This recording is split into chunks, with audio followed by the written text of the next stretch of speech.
Well, good morning, everyone. In just a few weeks' time, we'll gather here in Washington for NATO's 75th summit, celebrating 75 years of strength, of unity, of growth, of innovation in our alliance, but also, critically, looking forward to make sure that NATO is fit for purpose for the challenges of today and the challenges tomorrow. Making sure that this alliance continues to do what it's done so effectively for the last 75 years, and that's protect our people. And I think it's an opportunity as well to remind all of our citizens about the power of collective defense. The power of collective defense as the best way to prevent conflict, to deter aggression, to avoid war. Because at the heart of NATO is a commitment from each ally to come to the defense of any other ally that may be the victim of aggression. And that means that a would-be aggressor, considering taking action, knows that if they pick a fight with one, they pick a fight with all. And that is the most effective, powerful way to do what we all want to do, which is to prevent war from occurring in the first place. So these investments that we're making in our defensive alliance are the best possible investments we can make in preventing conflict, avoiding conflict, deterring aggression. The Secretary General and I were together in Prague with all of our allies just a couple of weeks ago, working through the key decisions ahead of the July summit. And of course, critically, the Secretary General was here with President Biden yesterday, working to help finalize these details, and very important ones. We continue that conversation today. We have very ambitious commitments that we're making as an alliance going forward. We're demonstrating our enduring support for Ukraine and providing a strong bridge to Ukraine's membership in the alliance. We're establishing a NATO command in Wiesbaden, coordinating training, security assistance, equipment, its transfer, its repair, its maintenance. We're strengthening our collective deterrence and defense. We're implementing the robust plans that allies agreed to, the most robust plans for defense and deterrence since the end of the Cold War, meeting the long-term challenge that Russia poses to the transatlantic alliance and to security. We're growing our defense industrial bases to make sure that all of our countries can effectively produce what's needed for our defense. And critically, and you heard President Biden and the Secretary General address this yesterday, we are boosting our burden sharing, making sure that every ally is standing up and carrying the weight of our collective defense. As the Secretary General announced yesterday, 23 allies out of the 32 now meet the 2% target, the target of spending 2% of GDP on defense, a target established in 2014 at the Wales Summit when President Biden took office in 2021. 9 allies were meeting that mark. Now it is 23. And we've also seen, as the Secretary General said yesterday, an 18% increase in defense spending across the alliance. That's the largest in a decade.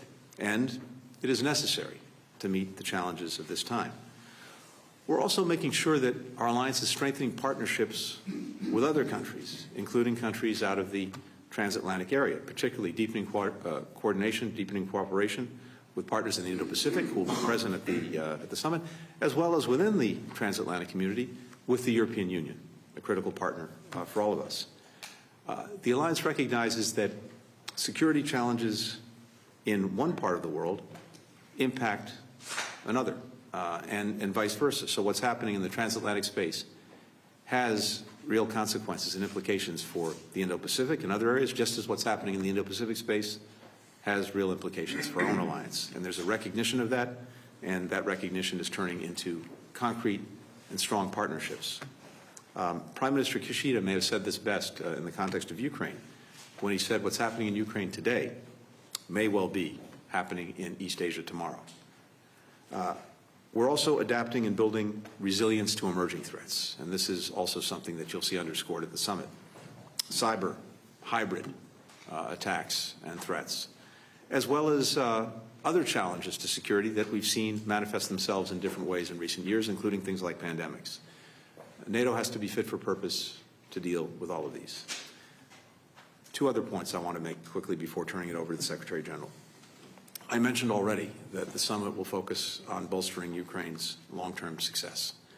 From day one, as the battlefield has evolved, so too is our support for Ukraine. Partners, the alliance, the United States, have all adapted and helped Ukraine deal with what it had to deal with in terms of warding off this Russian aggression. Now, thanks to the supplemental, which passed Congress after many months, but it did pass, and it passed with overwhelming bipartisan support, we've now been working these recent weeks to speed all of that assistance to the front lines, to make sure that Ukrainians have what they needed in hand to deal with the ongoing Russian aggression. And we've seen, I think, that be very effective in terms of stabilizing the front lines and making sure that the Russians could be stopped in their offensive. It's making a big difference. Of course, as we've said all along, what makes the biggest difference is the extraordinary courage and resilience of the Ukrainians themselves, both in dealing with the challenges in Kharkiv and in the east, but also taking the fight as necessary to Russia in Crimea, as well as in the Black Sea. The bilateral assistance agreement that the United States signed just a few days ago, President Biden and President Zelensky, that marks now the, I think, 17th bilateral security agreement that's been signed since President Biden announced this initiative on the margins of the G7 a year ago. And by the time of the summit, we expect that the NATO summit, we expect that some 20 countries and maybe more will have concluded their bilateral security agreements with Ukraine. This is proof, clear proof, that all of our countries are with Ukraine for the long haul. And that if Mr. Putin is counting on outlasting Ukraine or outlasting any of us, he is misguided. He's wrong.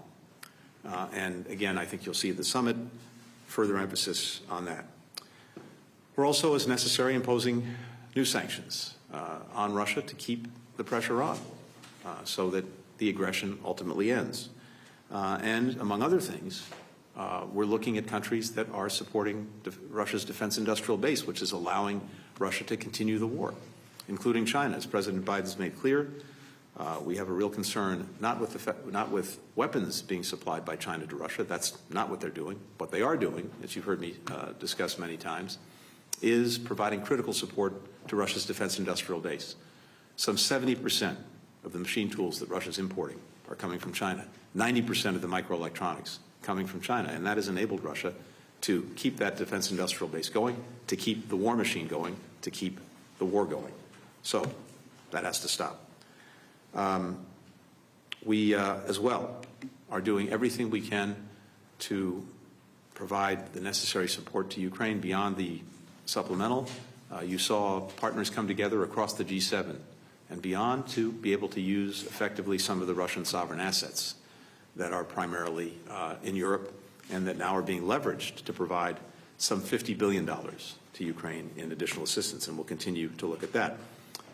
We had a very effective recovery conference just a few days ago as well, looking at other forms of enduring support for Ukraine, including in the energy sector. The bottom line is this. The Ukraine strategy that we've had and that we've been acting on individually and collectively now for nearly 2.5 years is showing effective results in making sure that Ukraine can ward off Russian aggression, and it's done that remarkably. Keep in mind, Putin's objective from day one was to erase Ukraine from the map, to end its existence as an independent country, to subsume it into Russia. That has failed. But going forward, we want to make sure that Ukraine is a success, that it stands strongly on its own feet, militarily, economically, democratically. And that's exactly what we're enabling Ukraine to do. And that is the mark of success going forward. Again, decisions that will be made at the summit will further that effort, and more to be said in a few weeks' time. Finally, heading into the 75th summit, we have an alliance that is stronger, that is bigger, that is more fit for purpose than at any time in recent years. That's thanks to the effort that every ally has made, the commitments that every ally has made, but it's also fundamentally thanks to the leadership of one individual, and that is the person standing beside me, the Secretary General of NATO for this past decade, Jens Stoltenberg. Jens, you have led the alliance at a time of historic change, historic challenge, and the results are there for everyone to see. This would not have happened without your leadership, and it's truly been extraordinary. Now, some of you know that the Secretary General is particularly fond of numbers, likes to recite them. I understand that you even told one interviewer that if you could bring just one book to a desert island, it would be a book on statistics. I have things I could say about that I won't, but let's just remind a few numbers, a few statistics, because they do show what's happened over this remarkable decade of the Secretary General's leadership. 4 new allies in our alliance: North Macedonia, Montenegro, Finland, Sweden. Multinational battle groups in 8 countries, enhancing NATO's forward defense posture. 75% of the citizens in allied nations say that NATO is important to their security. These numbers speak powerfully for themselves. At every step, the Secretary General has set the tone. He's built consensus among the 32 countries. His vision, his achievements will pay dividends for this alliance far into the future. So, Jens's contributions ultimately can't be fully quantified, but neither can the gratitude of the United States and all of our allies. To you, Mr. Secretary General. Thank you.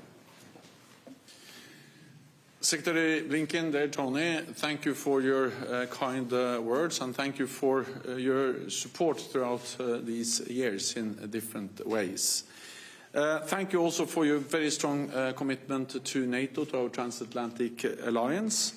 And let me also thank you for your tireless efforts to end the suffering in the Middle East.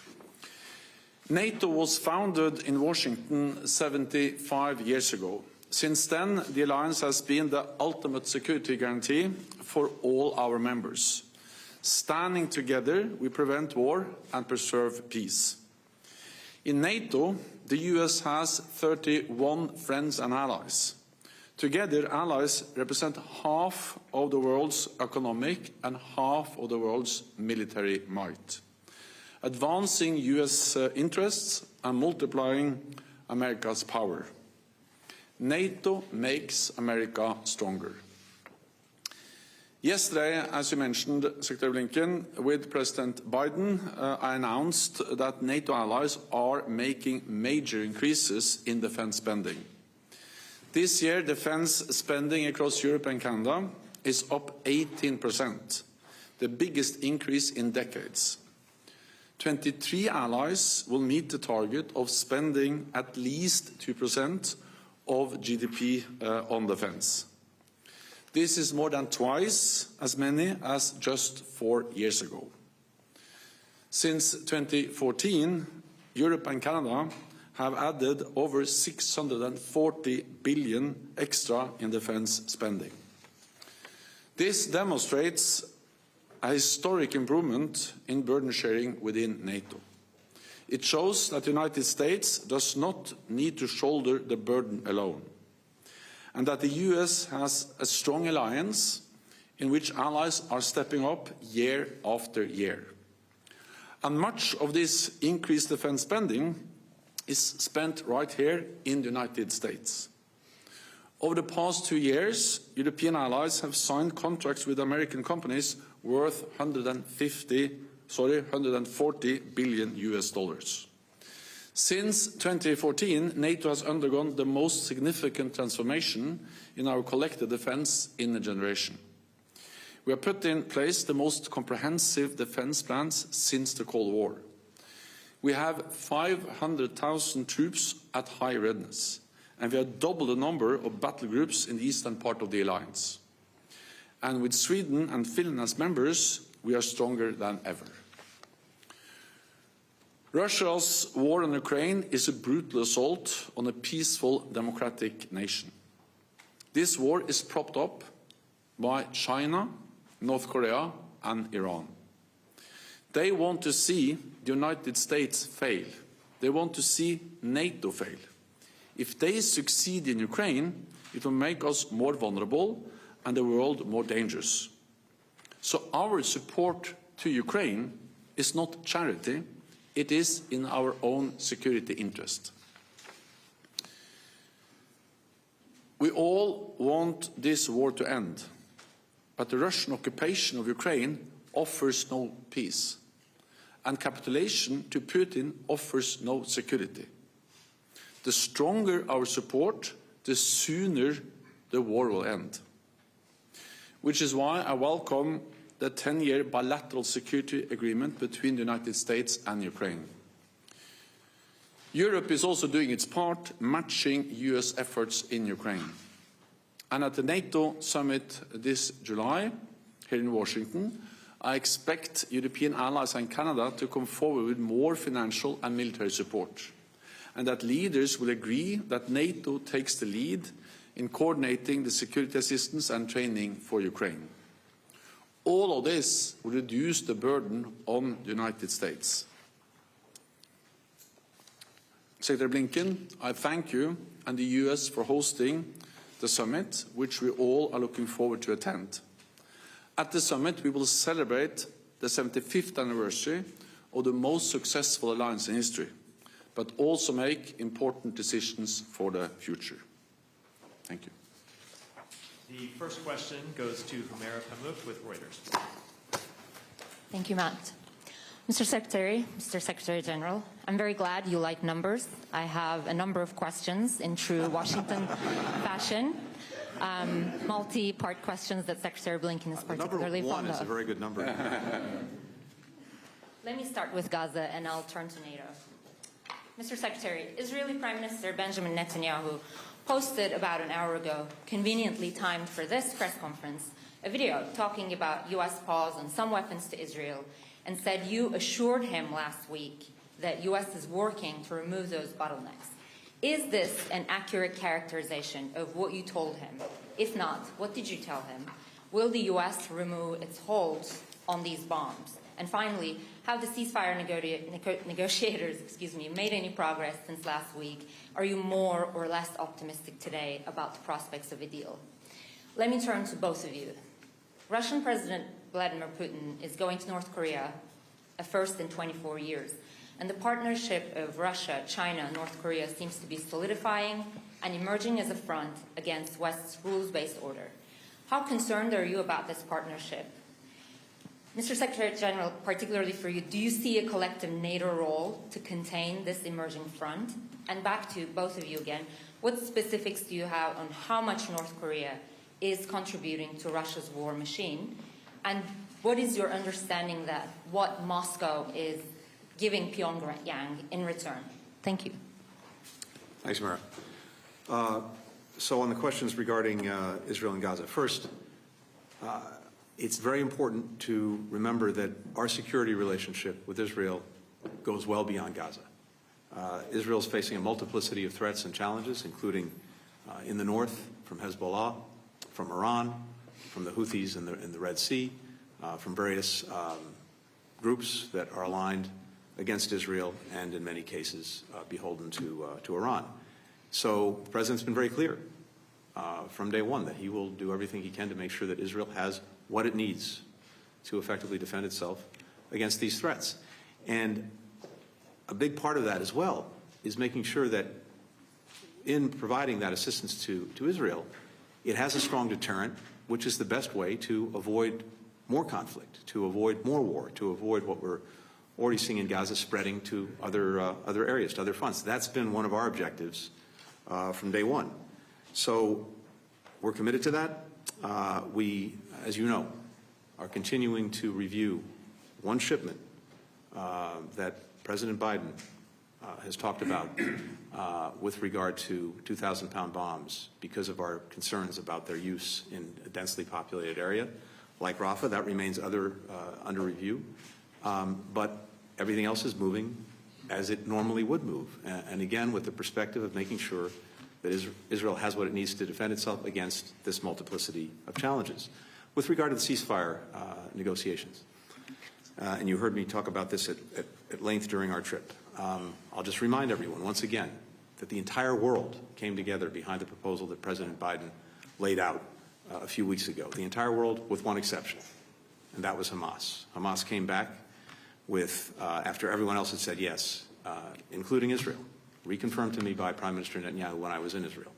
Hamas came back with new conditions, new demands, including demands and conditions that actually went beyond what it had already previously accepted. So we're working to see if we can bridge the gaps that Hamas has now created by not saying yes to the proposal that everyone else had agreed to, that was endorsed by the United Nations Security Council, countries around the world. And we have the negotiators, the mediators, Egypt, Qatar in particular, working on this to see if we can bridge the gap. As I've said before, and I'll repeat again based on what we've seen in recent days, I believe that the gaps are bridgeable, but that doesn't mean they will be bridged because ultimately Hamas has to decide. And it could decide again to continue to move the goalposts, to move the line out. If it continues to do that, the net result will be that people will continue to suffer horrifically every single day. And you have to question whether one individual living, we believe, hundreds of feet underground, relatively safe, is putting his own interests and his own views ahead of the interests, the needs of the people that he purports to represent. There could be a ceasefire right now if they had said yes a week ago. So we'll continue to work this with urgency, with determination, to see if we can bridge the gap. But I can't tell you with conviction that we will because, again, you have Hamas that continues to move the line. With regard to Mr. Putin and his travels to North Korea, look, we've seen, as you've said, Russia try in desperation to develop and to strengthen relations with countries that can provide it with what it needs to continue the war of aggression that it started against Ukraine. And you heard the Secretary General just reference this. North Korea is providing significant munitions to Russia and other weapons for use in Ukraine. Iran has been providing weaponry, including drones, that have been used against civilians and civilian infrastructure. And as I mentioned a moment ago, the deep concerns we have about China, not in terms of providing weapons, but in providing what Russia needs to keep its defense industrial base going and to produce itself more tanks, more munitions, more missiles. Yes, these are the countries of concern. And with regard to China in particular, as I've said before, it can't, on the one hand, say that it wants better relations with countries in Europe, while at the same time fueling the biggest security threat to Europe as a whole since the end of the Cold War. And President Biden heard that himself from our European partners who are part of the G7 just last week. So we are very much concerned about this because this is what's keeping the war going. And the fastest way to end the war is for Putin to be disabused of the notion that he can outlast Ukraine and outlast all of Ukraine's supporters, but also if he knows that the fuel he needs for his war machine won't be there anymore. So if China in particular, which professes to have a strong interest in ending the war, if it really means it, it will stop fueling the war machine and we'll continue to do everything we can to cut off the support that countries like Iran and North Korea are providing. I very much agree with what Secretary Blinken just stated. Putin's visits to North Korea demonstrates and confirms the very close alignment between Russia and authoritarian states like North Korea, but also China and Iran. And this also demonstrates that our security is not regional, it's global. What happens in Europe matters for Asia, and what happens in Asia matters for us. And this is clearly demonstrated in Ukraine, where Iran, North Korea, China are propping up, fueling Russia's war of aggression against Ukraine. So this idea that we can divide security into regional theaters doesn't work anymore. Everything is intertwined, and therefore we need to address these challenges together. We are of course also concerned about the potential support that Russia provides to North Korea when it comes to supporting their missile and nuclear programs. We see how much military support Russia gets from North Korea, but also from Iran, and how China is propping up their war economy. And this is also one of the reasons why at NATO and at the NATO summit here in Washington next month, we will further strengthen our partnership with our partners in the Asia-Pacific region, Australia, New Zealand, South Korea and Japan, also to address the fact that the challenges they see, we see in Asia and Asia-Pacific are directly linked to the challenges we face in Europe. And let me also say that I also fully agree that China cannot have it both ways. They cannot continue to have normal trade relationships with countries in Europe and at the same time fuel the biggest war we have seen in Europe since the Second World War. So at some stage this has to have consequences for China. Hilary Svensson with Netavisen. Thank you. My question also goes to both of you. Norway today still has a continued fishing cooperation with Russia. I am wondering how we should approach this moving forward, and if there are, or if you are concerned, or we should be concerned about them taking advantage of this cooperation in light of Russian intelligence. So, which country? Norway, No, fishing cooperation. Sorry, I know Norway. No, as a first of all, Also, I'm not speaking on behalf of Norway. What I can say is that I expect all allies to fully implement the sanctions we have agreed within the also EU framework, and also individual allies have imposed. Then beyond that, I think I leave it to Norway to comment on how they implement the sanctions. Yeah, and I agree with the Secretary General. Thank you. Tom Bateman with BBC. Thank you very much to both. If I can start with Mr. Secretary General. We heard the Secretary of State talk about hybrid attacks against NATO frontline countries, an issue he's talked about before, particularly in Prague, and a view that NATO would respond collectively as is appropriate. What does that response look like? Perhaps you can elaborate on whether there is a response already, or is this something that you think should take place in the future? Do you retaliate or try and create deterrence? I'm just interested in how that happens, and is there evidence that such action can create deterrence? And Mr. Secretary of State, Amos Hochstein has been in the region over the last few days in the Middle East. Can you report any progress on de-escalating tensions between Israel and Hezbollah? And on Gaza, an investigation by the Associated Press this week identified 60 Palestinian families in which at least 25 members have been killed, some of them involving 4 generations of the same family, many with more than 50 family members killed, and in one, 173 family members were killed.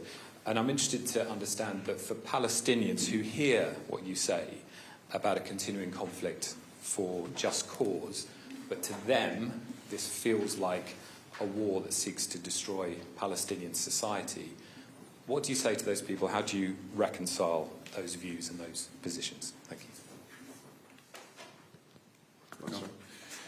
On the Russian hybrid actions against NATO allies in Europe, let me say that what we have seen over the last weeks and months is a surge in hostile actions by Russia against NATO allies, and that includes sabotage, arson attempts, cyber attacks, and also trying to use migration as a tool to coerce NATO allies.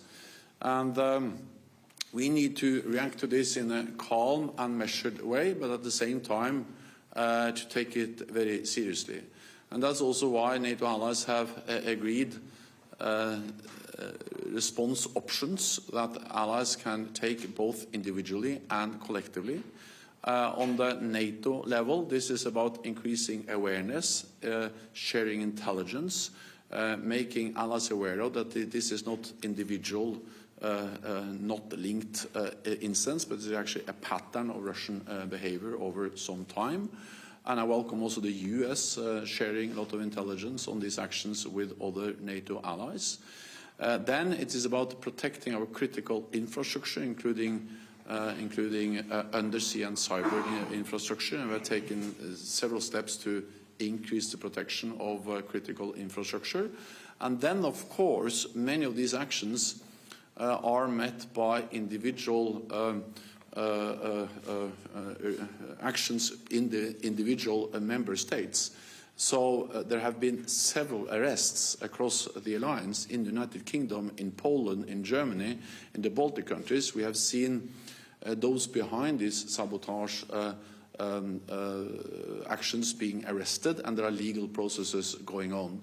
So there is a mix of collective action by NATO and individual allies taking the necessary legal steps to protect us against this Russian behavior. On Lebanon, so as I mentioned earlier, one of our objectives from day one, since October 7th, has been to prevent this conflict from spreading, including in the north. And as you mentioned, Ms. Hochstein is in Lebanon, in the region, working on this. We've all collectively been working on this for many months and intensely, again, in recent weeks. No one wants escalation. No one wants to see the conflict spread. And one of the paradoxes I think we have in this moment is I don't think any of the potential belligerents actually want to see a war or conflict spread. I don't believe Israel does. I don't believe Hezbollah does. Lebanon certainly doesn't, because it would suffer the most. I don't believe that Iran does. And yet you have momentum potentially in that direction, because with the back and forth that goes on every day, there is always the possibility of miscalculation, of one side not fully seeing what the other is doing. And it's very important to do everything we can to arrest that and to find a diplomatic resolution to the challenge that exists for Israel, as well as for Lebanon. In Israel, there are something like 60 or 70,000 Israelis who've been forced from their homes. They've basically depopulated a big part of northern Israel because of the threat from Hezbollah, because of Hezbollah launching rockets into Israel and making life impossible. There are many Lebanese in southern Lebanon who are also not able to live in their homes and live in their towns. So we're working diplomatically to find a resolution to this so that people on both sides of the line have the confidence to be able to live in their homes and go back to where they live. Now, here again, so much of this comes back to the ceasefire. The most immediate way to empower our diplomacy and to be able to reach an agreement that allows people to return to their homes and live in security would be through a ceasefire in Gaza, because Hezbollah has tied the actions that it's committing against Israel to Gaza. So if we get that ceasefire, I think that will make it more likely that we can find a diplomatic resolution to the crisis in the north. With regard to Palestinian families that you discussed, on a human level, the suffering of little children, men, women, is horrific, and we see it every single day. People who are caught in a crossfire of Hamas's making as a result of a war that Hamas started are suffering every single day. And for all of us, this is a profoundly human tragedy. I've met with Palestinian Americans who've lost multiple members of their own families in Gaza, who shared with me the pictures of a little niece, a little nephew, a brother, a sister, a parent, a grandparent, who's been killed in the months since October 7th. And it's profoundly motivating in the wake of this suffering to want to do everything we possibly can to bring this to an end.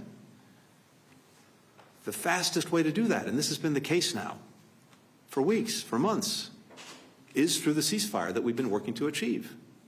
And the biggest obstacle to achieving that ceasefire, again, remains Hamas and remains the decisions of perhaps one man who is, we believe, hundreds of feet underground in relative safety, while the people he purports to represent are suffering every single day.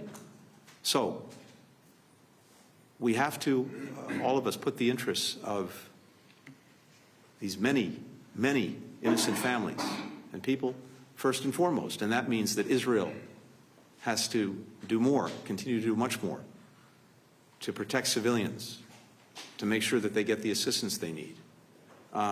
But it first and foremost means that Hamas has to make a decision. Is it actually looking out for the interests of Palestinian people?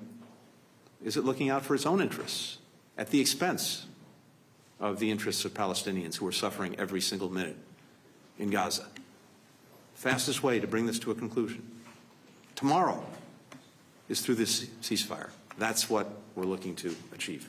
Can I just follow up just on the point about crossfire, because many of these deaths were in airstrikes. And by definition, I mean, there is no Palestinian air defence, so this is not crossfire.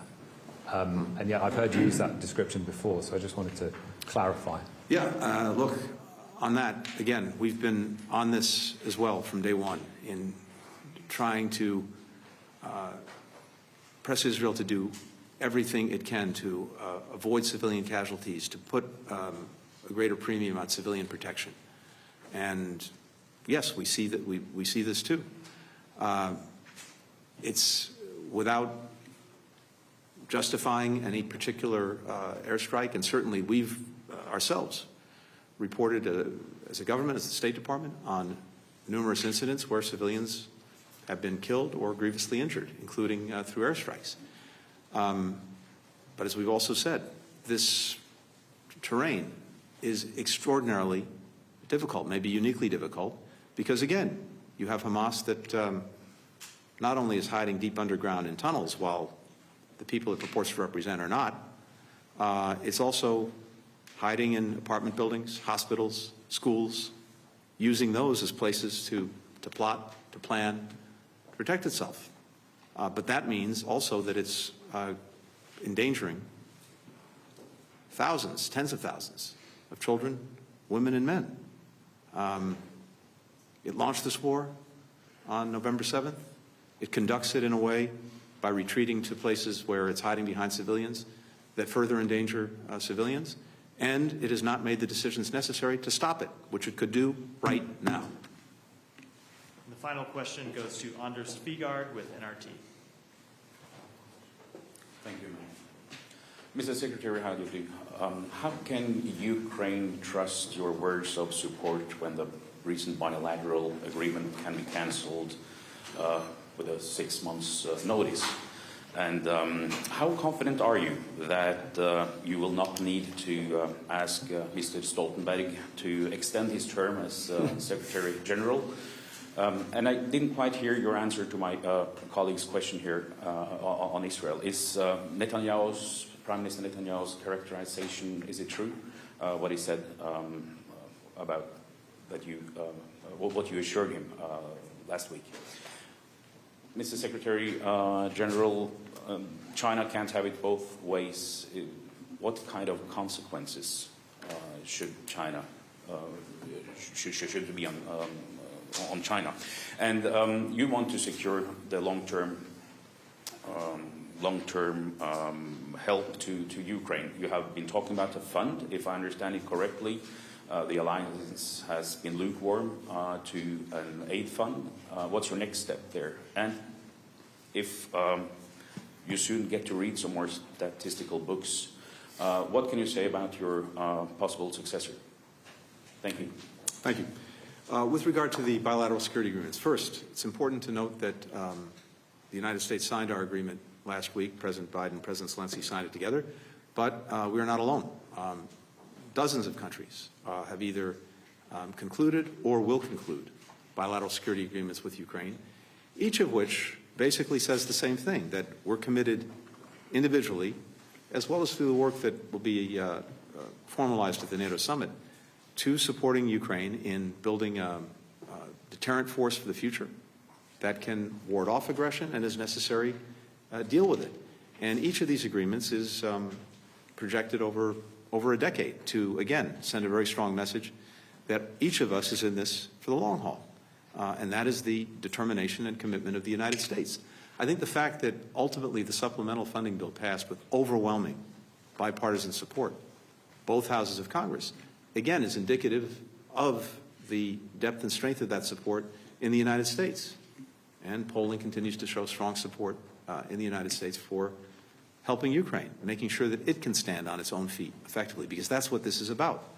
Any international agreement, one kind or another, always has a mechanism in it for one of the parties to, pull out of that agreement. That's a standard operating fare in any of these agreements. But I think everything that we've seen, not just from the United States, but from so many other countries, is an enduring commitment to Ukraine and making sure that it can stand strongly on its own feet. And I do not expect that to change.